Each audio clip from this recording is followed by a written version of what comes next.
we go, guys. Think about, feel free, chime in. We're going to just kind of banter here today. Okay, so Jon, you're pastoring Waymaker Church. Waymaker Church, yeah. But you just changed the name just recently, right? It used to be called Brentwood? Almost a year ago. Okay, so February. Yeah. And you did that because you've relocated your church, or why did you change Several the name? reasons. First, we named it in 1999 after a street, and we were literally driving down. There's this old little Wesleyan church that we were meeting in at the time, and we were trying to figure out a name for the church, and we drove by Brentwood Lane, and I said, hey, let's call it that, and that was the name. So Brentwood, yep. And so for probably, 19 years, I hated the name. Yeah. And I was like, if we ever get an opportunity to change the name of this church, we're gonna do it. It's not the only reason, but if I can say that here. Yeah. But whenever I would say that in leadership circles, people are like, but that's the name of our church. And I'm like, I know, and it's terrible. But maybe that was a seasonal thing. Do you think it was the right name at the right time? Yeah, or just that's just the name at the that's just beginning? like low-hanging fruit. The other thing is, we wanted our name to carry our calling, and our church in 2016, we do a 21-day fast every year since 2013. And we attach it to a theme, and that 2016 was the year we called Waymaker, and we were really we had sold our original property, we were looking for new property, we connected it to the vision of our church, and that name just really started becoming part of the language of our church. And so on our 20th anniversary and heading into our new facility, we just said, hey, there's never a better time to really rename the church to carry our calling. So people would be out in the neighborhood, hey, what church you go to? I go to Brentwood. What's Brentwood? Is that Hebrew? Is that Greek? What is that? No, it's a road. Now people can say a road like 20 miles from where we now meet. Now people can say, I go to Waymaker Church. Well, what is that? Well, man, God is a waymaker, and He's created us to be a waymaker. So, when you put it in the elevator speech, what is waymaker? What would that mean for you? He's the waymaker. Sure, it's the Isaiah passage. God makes a way in the wilderness, and so that's who He is. He builds bridges. He removes obstacles for people to get to who He's created and called them to be, and then He wants to collaborate with us in doing that with other people. Wow, that's beautiful. Now you're over on the east part of the country, and you're way out west. In fact, this is 6 o'clock in the morning for you right now, isn't 6:10. Yeah. Would you guys go visit a class at 6 o'clock in the morning? No. Peter would. So, Peter would. I see that. It's a different time frame. Yeah, I feel that. So you've just planted a church, a couple years now. I think Yeah, we just hit 2 Sunday. Well, really? This last Sunday was the second anniversary. Yeah. Oh man, it's called Easttown Church in San Francisco. Yeah. So how did you end up in San Francisco? I mean, that's a long ways from home. Yeah, it's a long way from home.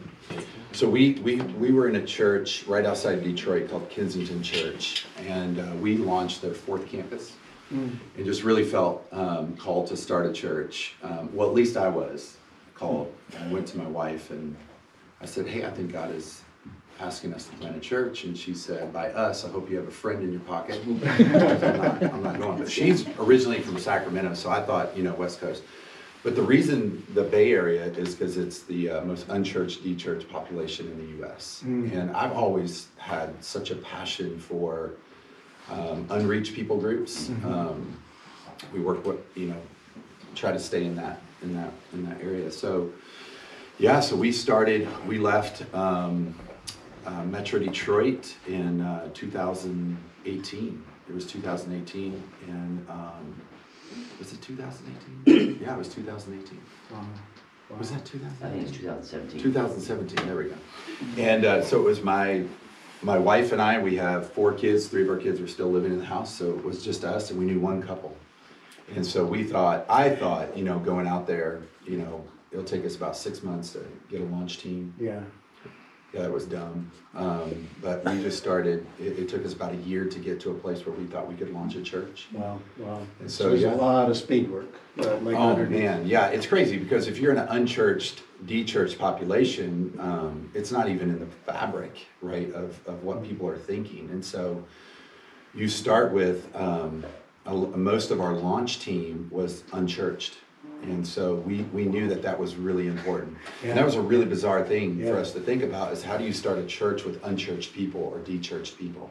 And unchurched, if you know what unchurched is, unchurched means they have no previous church experience. De-churched, I grew up in church, or I went to school at a Catholic school and I have some sort of church in my background. I've been burned by church, or I just left church. Mm-hmm. So most of our launch team, we got up about 35 to 40 people in our launch team. Wow. What was important about that was you want that in the DNA of your church, which we now know. Mm-hmm. Because if they're on the outside, right, if there's, not the outside, but if unchurched is kind of in your makeup, they'll always have a passion for people that are similar to them. Yeah. And so a lot of churches start with churched population, and it's really hard to keep that in front of them.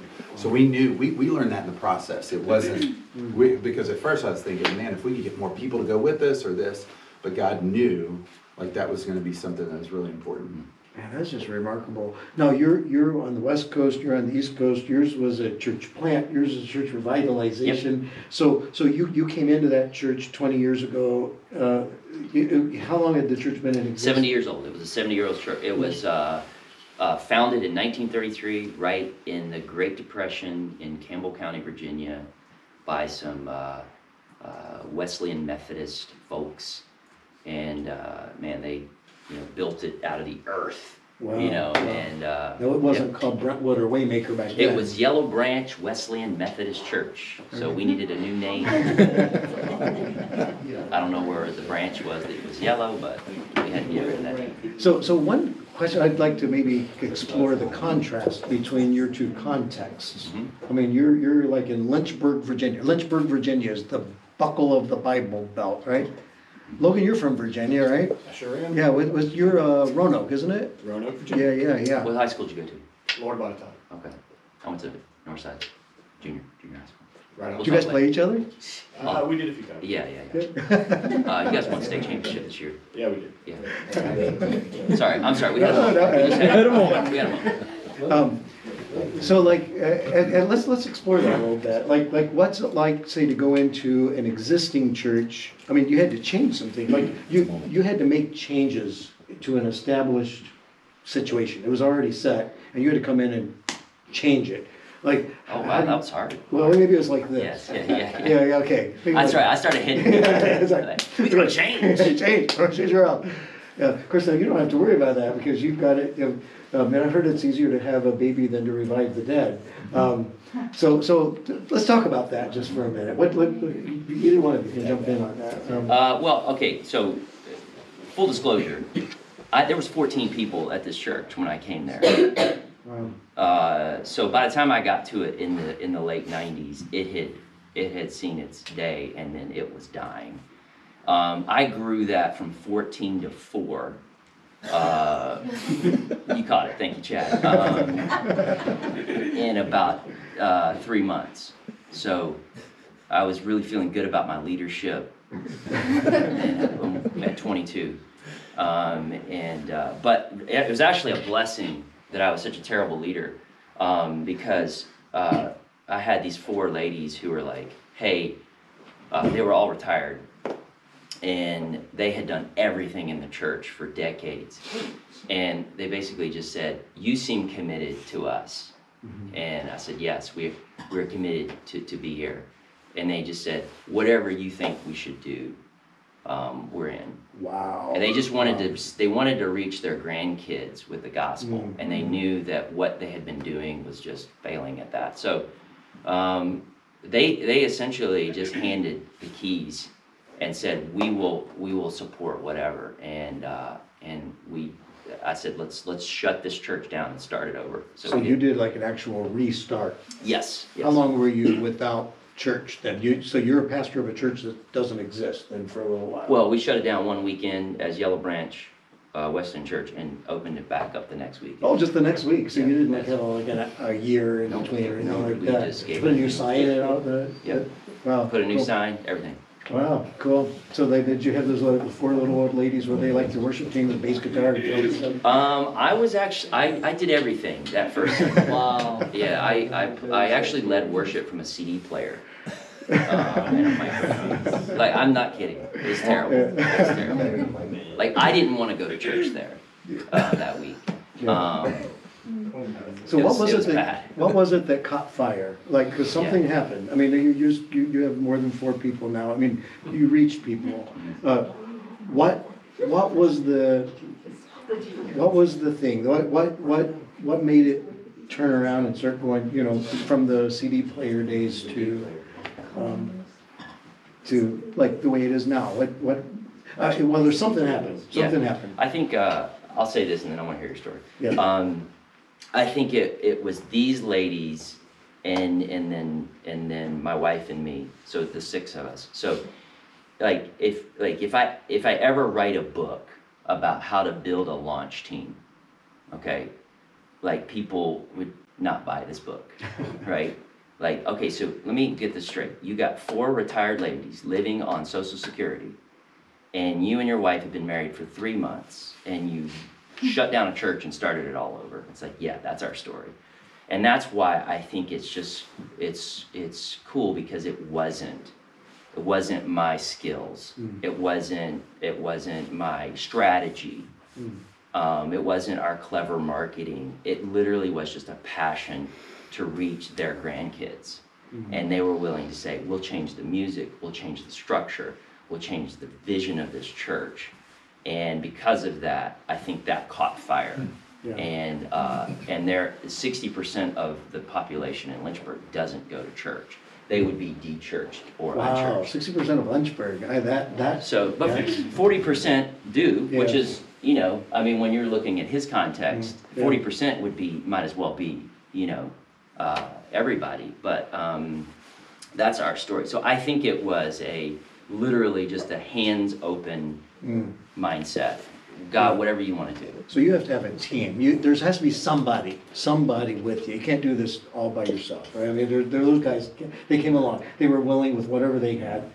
And obviously we had to build. We had to bring in new leadership. Yeah, and now you're building a team. And how did you find people? I mean, like you and your wife went out there and you were the only ones. I mean, that must have been daunting.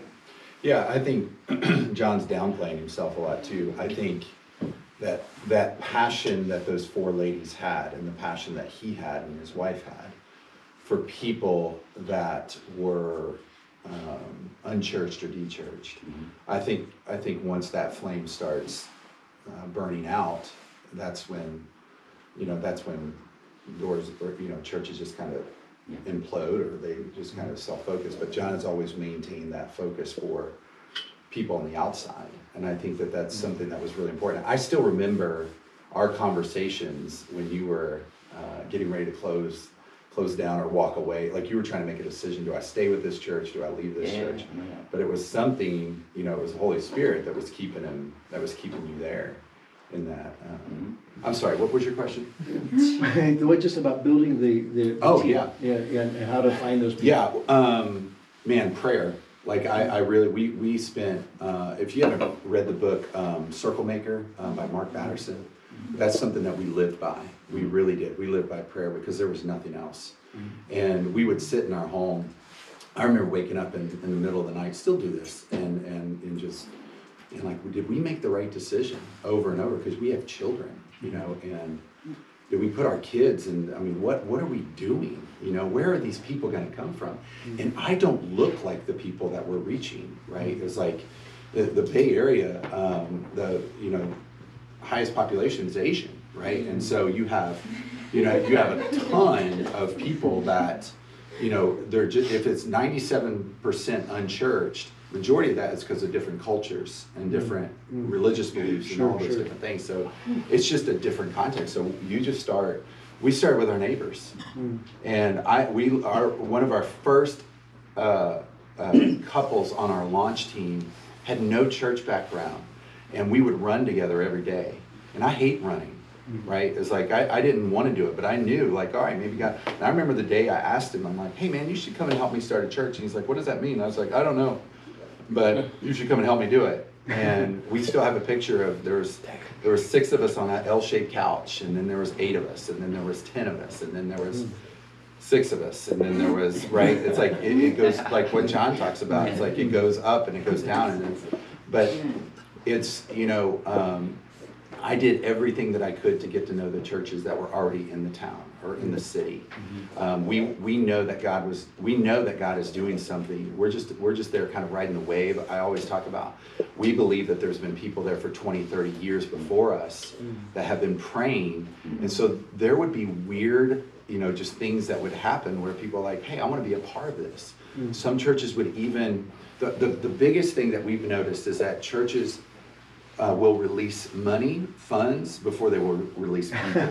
It just is. It's like when you ask, the people will go, what do you need? And I'll be like, we need some people. Give us 6 months to a year. Give us people for a year. And they're like, no, seriously, what do you need? And I just told you what we needed, right? It's like, but to release people in that context, if less than 3% are churched, people are huge, right? People is a big thing. Yeah. So we would have some people come that were from church, you know, church backgrounds. We'd have some people coming, leaving from their church, and I can talk about this.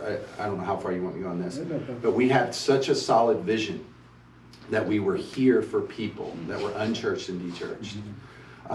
That we would run off the church people. And it not because we would tell them to leave, but because we would say, hey, let us just, here's what we're passionate about. And then my wife came to me one day. She's wise, you know, she's wise. And she says, you need to stop running off people. And at first I was like, I kind of took it as a compliment, like, I'm running off people, that's great. And she's like, these people, some of the people that you're sharing this vision with are actually the people that understand, have been discipled, know how to give. I'm like, oh yeah, we do. We need people that are going to give. Because an unchurched or dechurched person, the idea of giving, right, of their resources, time, whatever it is just so far out there. Because we're not in a post-Christian context. Post-Christian assumes that there was a Christian context, right, at one time. And so there's no thread of Christianity, right? So it's a pre-Christian context. Absolutely. So it's just a different way. So if you build your church on a Sunday morning idea that everything comes back to a Sunday morning, it's like, you know, you're going to reach Christians. But if you build it on this idea about loving your city and how do I impact where I live, where I work, and where I play, you know, then you have a better success. Now that triggered. I'm going to make sure. Did anybody text me yet? Let's see. I have a question about it. Oh, who's got a question? I was going to ask how old you were in Virginia when you said you started when you revamped Yellow Branch. Did you 22. 22. That's Yeah. Hey, that's pretty cool, huh? He's like, yes, charge. I'll say this. You know, no district superintendent, you know, threw me the keys at 22. Is that still a thing? I mean, are there a lot of kids from the Wesleyan context in this? Yeah. Okay, There's so when I say several district Wesleyans in superintendent, here. right? Yeah. They understand what superintendent is, right? Yeah. Anyway, are you guys familiar with the Wesleyan denomination? Yes. Yeah, I'm kidding. Anyway, I'm going to answer your question. I had come to college at Liberty and immediately got involved in a student ministry at a small Wesleyan church there, and got myself planted in that context, and was able to, through just serving and leading in that, I guess, gain trust and opportunity from the district leadership. So, and I was 22, and there was 14 people. So it was kind of one of those. Can't do too much damage. Yeah, that's kind of what they were thinking. They were like, you know what? Why don't you just go there? They need a preacher for a year until they find a pastor, and you know, you guys can go do that. And that was kind of the plan. I was just going to be their interim pastor for a year. So I didn't plan to restart the church when I got there. I didn't plan any of that. So, but yeah, I mean, I've been married 3 months. I was 22, my wife was 20, and man, we've been 21 years now. So that's a huge undertaking, and you went for it.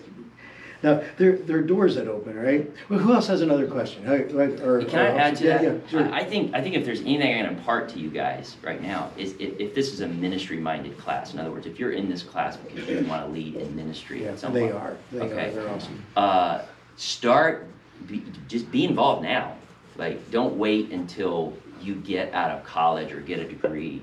And I don't know how you guys connect them to internships or that sort of thing, but man, you know, one of the things in our church now, we have a whole development track for ministry students to just get hands-on experience while they're in college, so that when they graduate from college, they've already been carrying the weight of leadership.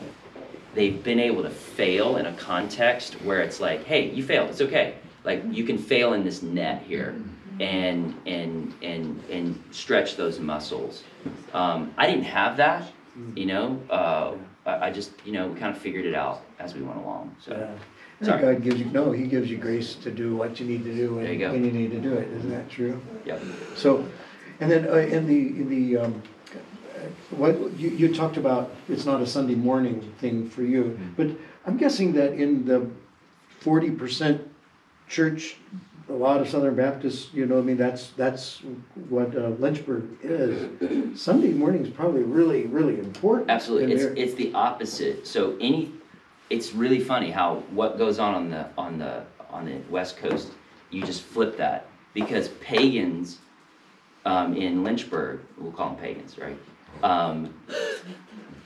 They're not coming to your small group. They're not coming to your little mixer that's disguised as a church event. They're only coming to your Sunday morning event, which is the opposite, right? It's the opposite of what you would think as far as strategy. But they have a context of, if I'm going to try out your church, I'm going with you, who's invited me, and I'm going to your Sunday morning thing. And so that's very strategic for us. So these guys have just done some dialogue about attractional and missional, and it's sort of like two sides of the same coin, kind of. I mean, like, I don't think the opposite of attractional is missional. The opposite of attractional is repulsive, right? Because you're either drawing people towards or you're pushing people away.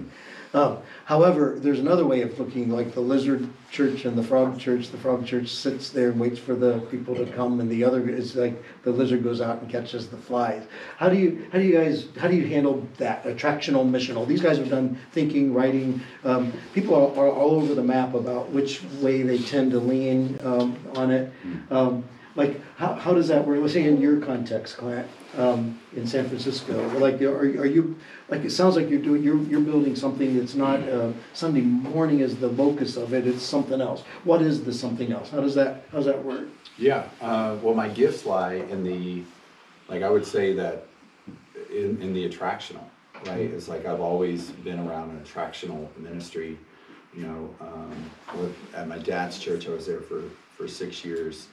Very attractional ministry. I was at Kensington, very attractional ministry.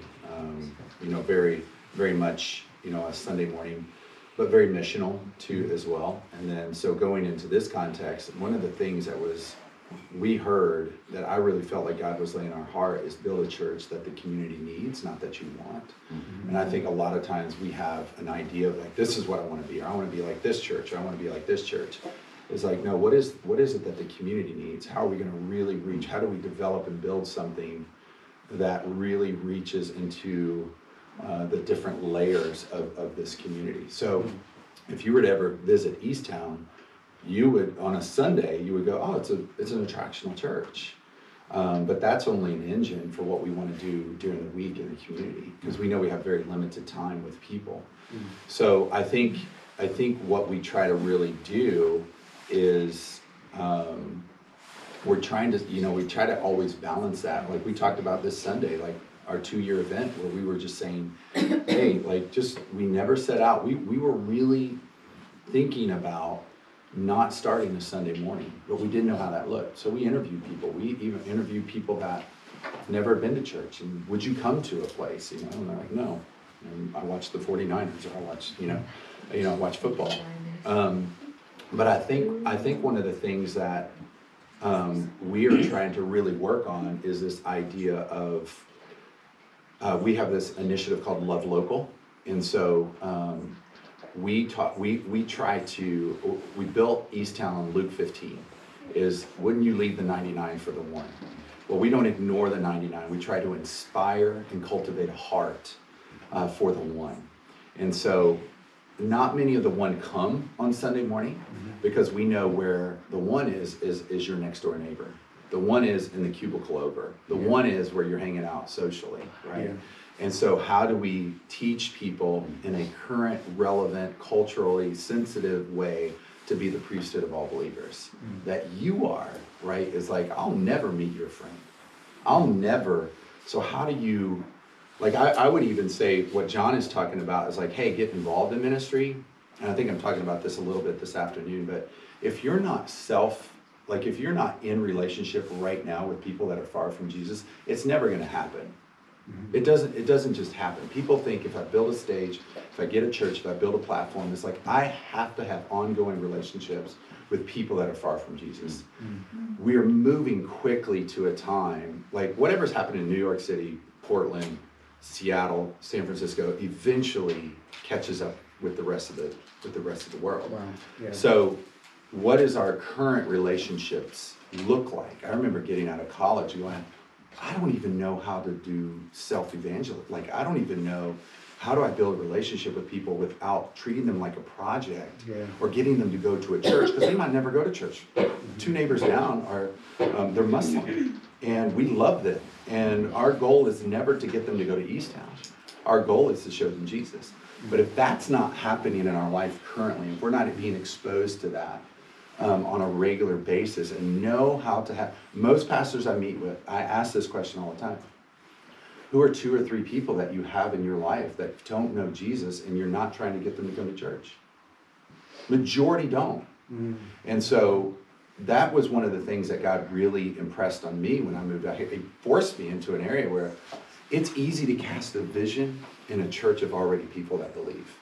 It's easy to cast a vision. You talk about casting a vision to people that have no clue about church and no clue about that.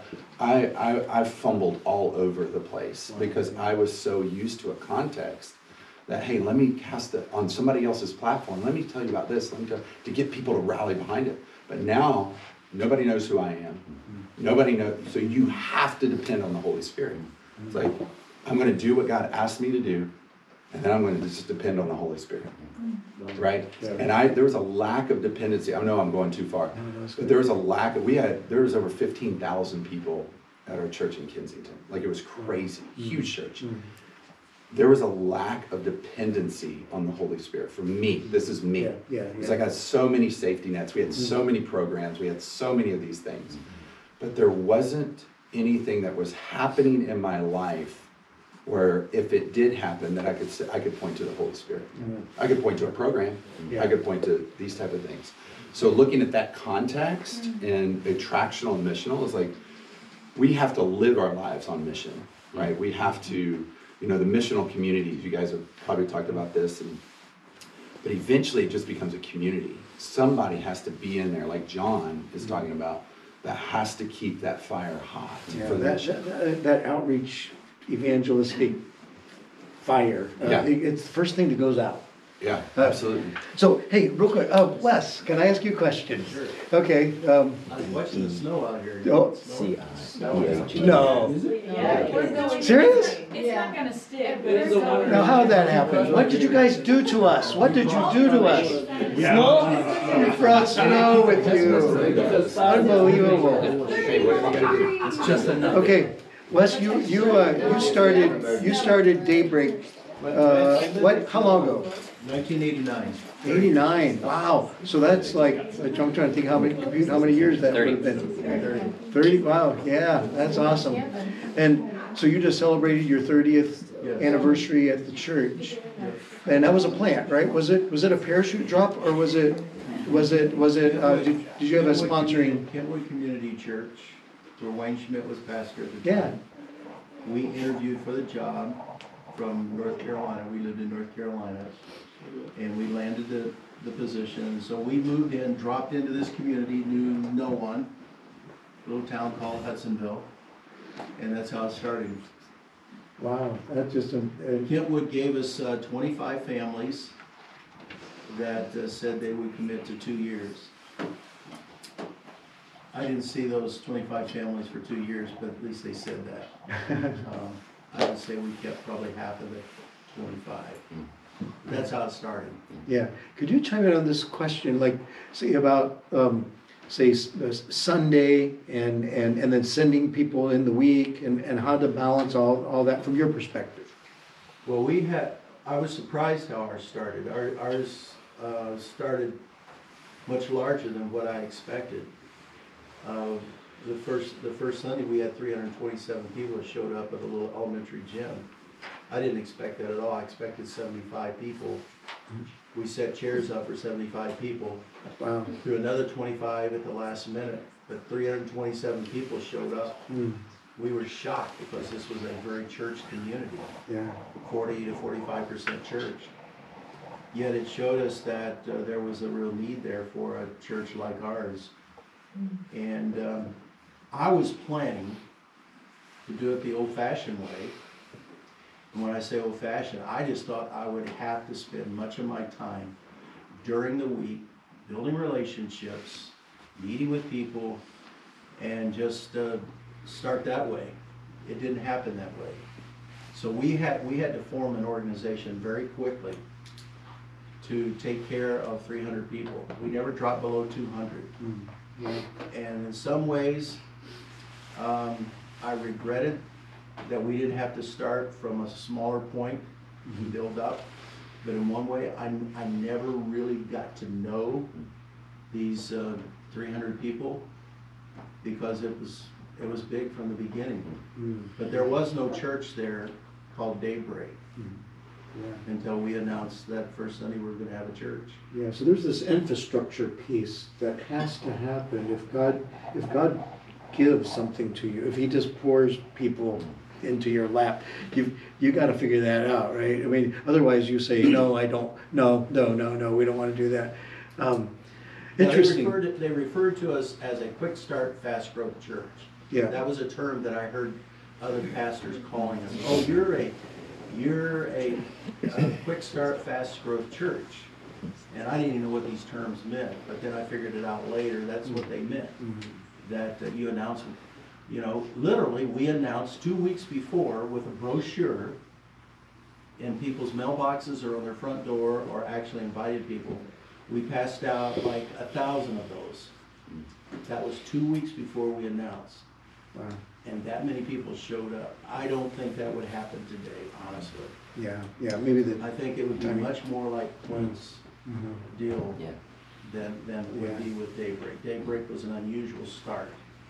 So what would you say, guys, did anybody text anything here? Oh, hey, here's one. I got a text. Ha! We got one. Yes. Make sure it's not a bad picture. Let's see. Wow. Wow. Were the unchurched people Christians that helped the church plant in San Francisco? When you say the context of the church plant is pre-Christian, that would mean that there weren't any Christians that were there helping you out to get this thing going. Or were they kind of, or maybe they had been de-churched and come, I mean, like with those, some of those. When I'm talking about a post-Christian, I'm talking about culture. I'm not talking about individuals. Oh, I got you. Yeah, so if you would have some Christians that were on your launch team, more than likely they were coming from other churches, or the Bay Area, 1 in 5 startups in the world starts in the Bay Area. So you've got people moving into that context all the time and leaving, right? It's like more people left California than it was a year-breaking record for the amount of people that were leaving. So the transition's crazy. So if you had some Christian people on your launch team, hopefully this is answering the question, but they were coming from a different context.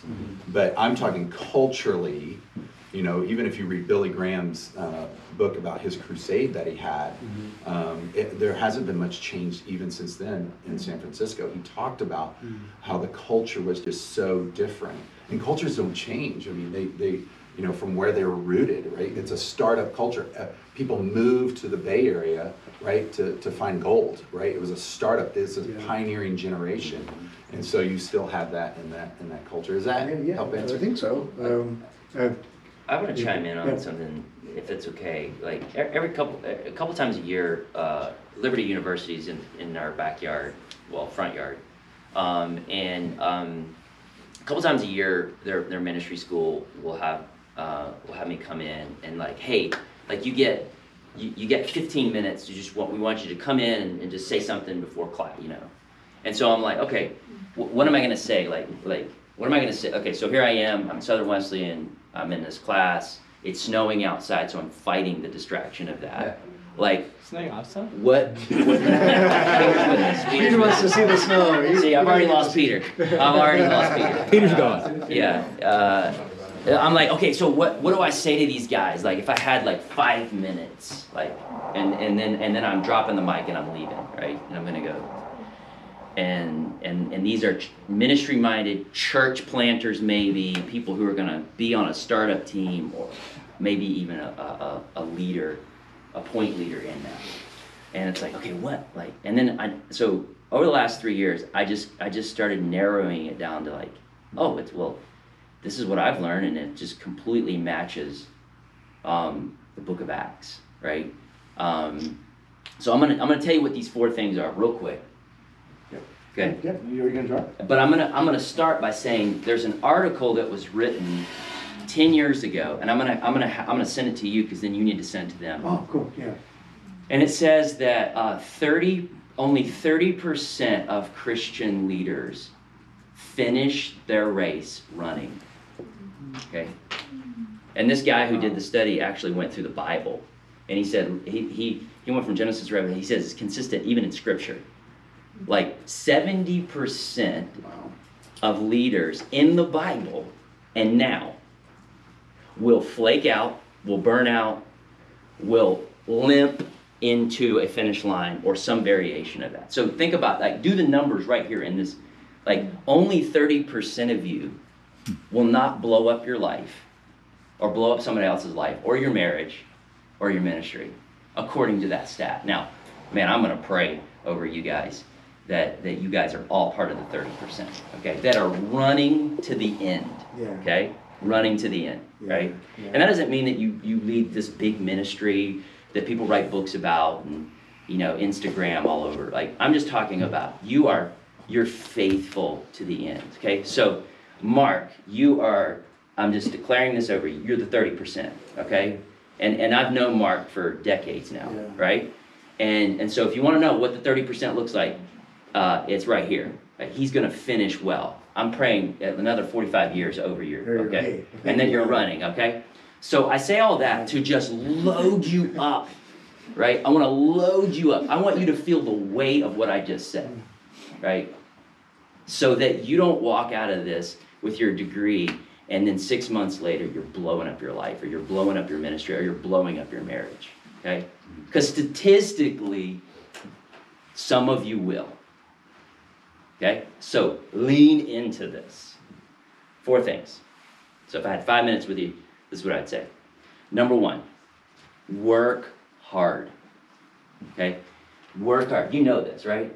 You're not going to go out to California and launch a church in a pre-Christian culture sitting in a coffee shop on your laptop. You're just not.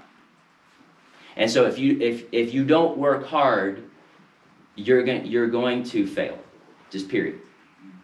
Now, I don't know what working hard is for you, but you have to work hard, and every day I have to sign back up to that, and every day I have to get the people who lead with me to go, look, man, let's do this. Like, let's buckle up and let's work hard at this. Now, people can build a ministry on hard work, right? And they still end up being the 70%, right? I mean, people can build some really huge ministries on hard work, right? Francis Chan talks about it all the time. A guitar player and a really gifted communicator will attract people, okay? but there's something else that you have to have. Number 2, best practices. Okay, so I was thinking about my Uncle Wes when he was talking about week 1, he's got 300 people. Man, you better get some best practices together, right? So you're scrambling for organization and staffing, right? And I would say that, man, you always be thinking about what are the best practices. What are the best practices in East Town? What are the best practices in Lynchburg, Virginia? And it's always changing, right? It's always changing. So you're always learning. You're always leading yourself in that. You can build some stuff on hard work and best practices and still blow up your life, right? I mean, I think about just miles from here, New Spring, right? Right? I don't know if it's too soon to talk about that. If that's too touchy, but it's like, man, that's an example, right? You can build something huge on hard work, best practices, but not be in the vine. Okay, so I'm on minute number 2 here, so I got to finish. Last thing, third thing, healthy relationships. Okay, if you work for a ministry or you're building a ministry and your relationships with the people that you're leading with suck, okay, and they can real quick. Right? You know what I'm talking about. You've been a part of that ministry. He's like, man, he's got tattoos about that ministry. Like what you're doing is decaying because you're not protecting the most important thing in that ministry, and that's the relationships that you have with the people, right? Wow. Now people are going to leave and they're going to come and they're going to go, but man, protect the health of those relationships because that helps you run to the end, right? Now, you can do all of that. Hard work, best practices, healthy relationship. Look at us, we get to do this, we get to do this together. Isn't this awesome? T-shirt, right? Okay? And still blow it all up if you don't have the most important thing, which is number 4, which is the thing that you alluded to. And that is Spirit-led obedience. Because I'm going to tell you something. The Holy Spirit can take anything that you thought that you were going to be doing, right? And just say, nope, not going to do that. We're going to go over here. In fact, God is moving over here. And I have to wake up every week and teach and reteach that to my team and myself all the time. Wow. That's awesome. Hey guys, let's give these guys a big round of applause. Thank you. And I thank you guys for coming and jumping in, joining us in our